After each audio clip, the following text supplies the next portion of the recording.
మాతృదేవోభవ, పితృదేవోభవ, ఆచార్యదేవోభవ. తంత్ర జ్యోతిష్యం అనేటువంటి ఈ వీడియోలో భాగంగా మనం ఈరోజు శని భగవానుల వారు జూన్ 30, 2024 సంవత్సరం ఆదివారం ఉదయం 7 గంటల నుంచి కుంభరాశి యందు వక్ర సంచారం ప్రారంభించి మకర రాశి వైపు ప్రయాణిస్తున్నారు. ఈ వక్ర సంచారం వల్ల ద్వాదశ రాశుల వారికి శని భగవానుల వారు ఎటువంటి ఫలితాలు ఇస్తున్నారనే దానిపైన మనము మాట్లాడుకోబోతున్నాము.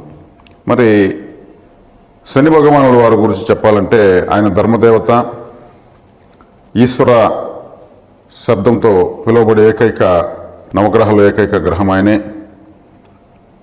ఈశ్వర శబ్దంతో పిలిచే దేవతలు 5 మందే. 5 మందిలో ఈశ్వరుడు, విఘ్నేశ్వరుడు, సుబ్రహ్మణ్యేశ్వరుడు, వెంకటేశ్వరుడు, తర్వాత శనీశ్వరుడు మాత్రమే.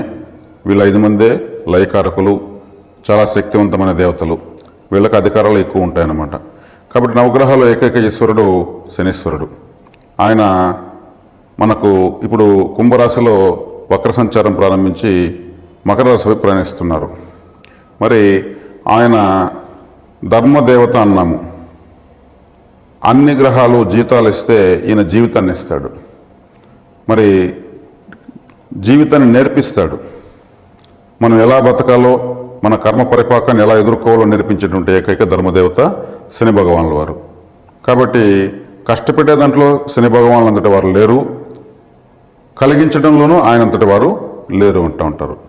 కాబట్టి కష్టే ఫలి అనే దానికి మనకు ఆ కష్టానికి తగిన ఫలితాన్ని ఇచ్చేటువంటి దేవత అన్నమాట ఆయన తన స్వక్షేత్రం కుంభరాశిలో వక్రించి మకర రాశి వైపు ప్రయాణించడం అనేది ఈ ద్వాదశ రాశుల వాళ్ళకు చాలా ప్రముఖమైన ఫలితాలు దశానిర్దేశం అవుతాయన్నమాట. ఎందుకంటే ఆయన వక్రించాడంటే ఏం చేస్తాడు? ఆయన ధర్మదేవత అన్నాము. ఆయన గతంలో మకర రాశిలో ఉన్నప్పుడు మకర రాశి వారి యొక్క ఫలితాలు, అదేవిధంగా ద్వాదశ రాశుల వాళ్ళ యొక్క ఫలితాలు వారి వారి స్థానాన్ని అనుసరించి గోచారంలో వారి యొక్క కర్మ సిద్ధాంతాన్ని ఆయన పరిశీలిస్తూ వెళ్తాడు. దాన్ని అనుభవింపు చేసి ముందుకు సాగుతూ ఉంటాడు. ఏదైనా మర్చిపోయామేమో అని తిరిగి మళ్ళీ వెనక్కి వెళ్ళి ఆ మర్చిపోయినటువంటి పెండింగ్ ఫైల్స్ మళ్ళీ ఎత్తి ముందుకు వేసుకుంటాడు. ఆయన ఒక స్ట్రిక్ట్ ఆఫీసర్. ఆయన మర్చిపోతే ఇంకా సృష్టిలో ఇంకా అర్థం లేకుండా పోతుంది. ఆయన ఏది మరవడు. కానీ ఏదైనా మర్చామేమో చూద్దాం అని మళ్ళీ రావాలంటే అదే ప్లేస్కి అయినా 30 సంవత్సరాలు పడుతుంది. ఈలోపు మీ యొక్క పెండింగ్ విషయాలను పునః పరిశీలన కోసం మళ్ళీ వెనక్కి వస్తున్నాడు ప్రతి రాశికి ఆయన. కాబట్టి ఆయన ఒక ధర్మదేవత అన్నాం కాబట్టి జడ్జి కూడా ఆయనే అవుతాడు. మన కర్మ నిర్దేశించేటువంటి ఒక గొప్ప గ్రహంగా అని చెప్పవచ్చు. కాబట్టి ఆ పునః పరిశీలనలో ఎవరికి ఎటువంటి ఫలితాలు వస్తాయి అనేదే ఇక్కడ మనకు ముఖ్యాంశంగా మారుతుంది. కాబట్టి శని భగవానుల వారి యొక్క వక్ర ఫలితము మనకు చక్కగానే, మనం ఆయనకి భయపడవలసిన అవసరం లేదు. ఆయన మన కోసమే వస్తున్నాడు, మనకు ఏదో దారి చూపడానికే వస్తున్నాడు.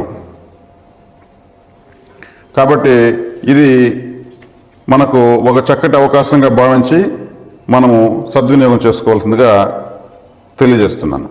తర్వాత కన్యారాశి వారికి శని భగవానుల వారు 6వ ఇంట కుంభరాశిలో వక్రించి 5వ ఇంటికి వైపు ప్రయాణిస్తున్నారు. ఇది చెప్పాలంటే వీళ్లకు శుభ పరిణామం అని చెప్పచ్చు. ఎందుకంటే కన్యారాశికి, కన్యా లగ్నానికి మొట్టమొదటి రాజయోగ కారకులు శని భగవానుల వారే. ఆయన తన స్వక్షేత్రంలో 6వ ఇంట దిగ్బలాన్ని పొంది చక్కగా కన్యారాశి వారిని జీవితంలో పైకి వారి వారి వయసు రీత్యా వారికి ఏ వయసులో ఎవరికి ఏం కావాలో ఇస్తూ వెళ్తున్నాడు. ఆయన తిరిగి మళ్ళీ పంచమ స్థానం వైపు, అంటే మీ యొక్క ప్రేమాభిమానాలు, సంతానము, కులదేవత, అదృష్టము, పూర్వపుణ్యము అనేటువంటి స్థానాల వైపు వస్తున్నాడంటే వాటన్నిటిలో గతంలో మీకు ఇవ్వకుండా కొన్ని ఆగిపోయి ఉంటే వాటన్నిటిని ప్రసాదించడానికి మాత్రమే ఆయన వస్తున్నాడు. కన్యారాశి వారు, కన్యా లగ్నం వారంటే శని భగవానుల వారికి చాలా చాలా ఇష్టము. ఆయనే మొట్టమొదటి రాజయోగ కారకుడు. ఆయన మళ్ళీ వస్తున్నాడంటే మీకు అడిషనల్ బెనిఫిట్. అదేదో ఫెస్టివల్కి ఆఫర్, ధమాకా ఆఫర్ అంటూ ఉంటారు. అలా కన్యారాశి వారికి ఒక మంచి శుభవార్తలు ఎక్కువ వింటారని చెప్పచ్చు. ఎందుకంటే మకర రాశి స్వస్థానమే, కుంభరాశి స్వస్థానమే. పంచమ స్థానం అన్నంత మాత్రాన ఆయన దుస్థానం అయితే ఏం కాదు, కోణమే. కోణాధిపతి కాబట్టి కన్యా రాశికి ఆయన రాజయోగకారకుడయ్యాడు. కాబట్టి ఈ సమయాన్ని మీరు విశేషంగా ఉపయోగించుకోవచ్చు. ఇది ఒక అదృష్టంగా భావించవచ్చు, ఒక బహుమానంగా భావించవచ్చు. ఇలా ఇప్పుడు ఈయన వెళ్ళి 4 నెలల తర్వాత వెళ్ళాడంటే అతను మీనరాశిలోకి సప్తమంలోకి వెళ్ళిపోతాడు. ఇంకా 30 సంవత్సరాలకు కానీ రాడు ఇంకా ఇక్కడికి మకర కుంభరాశిలోకి. కాబట్టి మీకు అదృష్టంగా భావించవచ్చు. ఈ సమయాన్ని చక్కగా ఉపయోగించుకోండి. జీవితాంతం గుర్తుండిపోయేటువంటి ఫలితాలను ఇచ్చేటువంటి ఏకైక గ్రహం శని భగవానులు మాత్రమే. అది కష్టమైనా సరే, లాభమైనా సరే, నష్టమైనా సరే కన్యా రాశి వాళ్లకు చక్కటి అవకాశం, సువర్ణ అవకాశంగా మాత్రం ఈ కుంభ శని వక్రించి ఉండడం ఉన్న సమయంగా చెప్పవచ్చు. అదేవిధంగా ఈ కన్యా రాశి వాళ్ళు వాళ్ళ యొక్క పిల్లల యొక్క అభివృద్ధి చక్కగా ఉంటుంది. సంతాన స్థానం కాబట్టి ఆ స్థానం అంటే మీ పిల్లలు లేని వారికి పిల్లలు పుట్టడము, శుభవార్తలు వింటారు. పిల్లలు ఉన్న వాళ్ళు చక్కగా చదువుతారు. మంచి ఉత్తీర్ణత సాధించడంతో పాటు గొప్ప బహుమానాలు, అవార్డులు ఇవన్నీ తీసుకునే అవకాశం ఉంటుంది. మీ కులదేవత అనుగ్రహము మీకు మళ్ళీ రెట్టించి మీకు లభిస్తామని ఆశించవచ్చు. ఎవరైనా ప్రేమలు ఉన్నటువంటి వాళ్ళు కూడా మీ యొక్క ప్రేమలు సక్సెస్ అయ్యేదానికి అవకాశం ఎక్కువగా ఉంది. మీకు ఈ ప్రేమ వివాహాలు చేసుకునే వాళ్ళకి కూడా ఇది ఒక మంచి సమయంగా చెప్పవచ్చు. ఇప్పుడు నేను చెప్తున్నటువంటి ఈ కారకాలు, ఈ విషయాలు ఉన్న వాళ్ళందరూ కూడా వీటిని చక్కగా సద్వినియోగం చేసుకుంటే మీకు జీవితాంతం మంచి మధుర ఫలాలను మీరు అనుభవించవచ్చని మాత్రం ఖచ్చితంగా చెప్పవచ్చు. శని భగవానుల వారు ఆయన మనకు అనుగ్రహించాలంటే పరిహారాల వైపు పరుగులు తీస్తూ ఉంటారు ప్రపంచమంతా. మరి తైలాభిషేకాలకు, మరి ఇంకెక్కడో గొప్ప గొప్ప శని భగవాన్ యొక్క క్షేత్రాలకు వెళ్ళి దర్శించుకుని ఆరాధించి చేస్తూ ఉంటారు. ఆయన ఎన్నో బాధలు చెప్పుకుంటూనే ఉంటారు. ఆయన తైలాభిషేకాలకు, నమస్కారాలకు ఇంక దేనికైనా లొంగడు, ఖచ్చితంగా లొంగడు. మనము ఆశ కొద్దీ మనం చేస్తూ ఉంటాము. ఆయన లొంగేది ఒక క్రమశిక్షణకు, నియమ నిబద్ధతలకు, బాధ్యతలకు గలవారికి, అదేవిధంగా తల్లిదండ్రుల యొక్క సేవ, గురువుల సేవ చేసేవారికి మాత్రమే ఆయన లొంగుతాడు.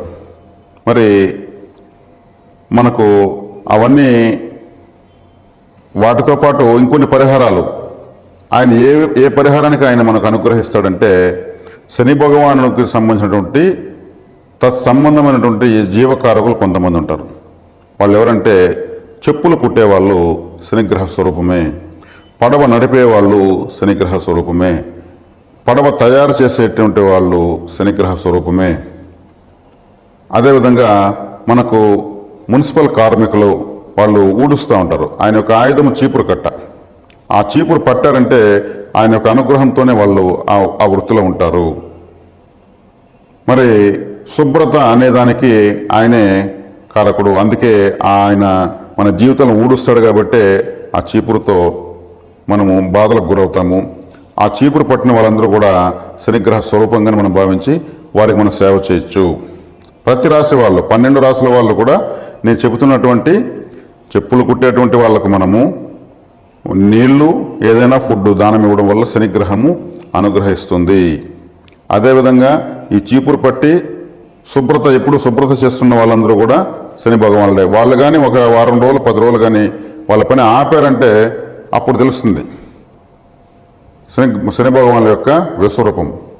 తర్వాత ఆలయంలో కూడా శుభ్రత చేసేదానికి మీరు పరిహారంగా శనిగ్రహ అనుగ్రహం కోసం టాయిలెట్ క్లీనర్సు, ఫ్లోర్ క్లీనర్సు, చీపులు దానంగా ఇవ్వచ్చు. ఇది 12 రాసుల వాళ్ళు ఇవి చేయొచ్చు. మీకు అందుబాటులో పడవలు నడిపేవాళ్ళు, చేపలు పట్టేవాళ్ళు, చేపలను కత్తిరించి అమ్ముకునేవాళ్ళు, వాళ్ళందరికీ కూడా మీరు శుభ్రంగా మీరు మంచినీటిని, ఆహారాన్ని ఇవ్వచ్చు. శనిగ్రహం తక్షణం అనుగ్రహిస్తుంది. సముద్రంలో చేపలు పట్టే వాళ్లకు చుట్టూ నీళ్ళే ఉంటాయి, తాగడానికి నీళ్ళు ఉండవు. ఇదే విచిత్రం. వాళ్ళకు మీరు వాటర్ ఇస్తే ఆ నడి సముద్రంలో కూడా వాళ్ళకు తాగి దాహం తీర్చుకుంటే, అంటే సముద్రం అంటే చంద్రుడు, మరి మీరు ఇస్తున్న నీళ్ళు శుద్ధ జలం. ఈ నీళ్లు తాగడం వల్ల చంద్రగ్రహం కూడా యాక్టివేట్ అవుతుంది. మీరు ఇచ్చిన ఫుడ్ తీసుకోవడం వల్ల రాహుగ్రహం కూడా యాక్టివేట్ అవుతుంది. రాహువత్ శని, శనివత్ రాహు అంటే రాహు శనిలాగా పనిచేస్తాడు.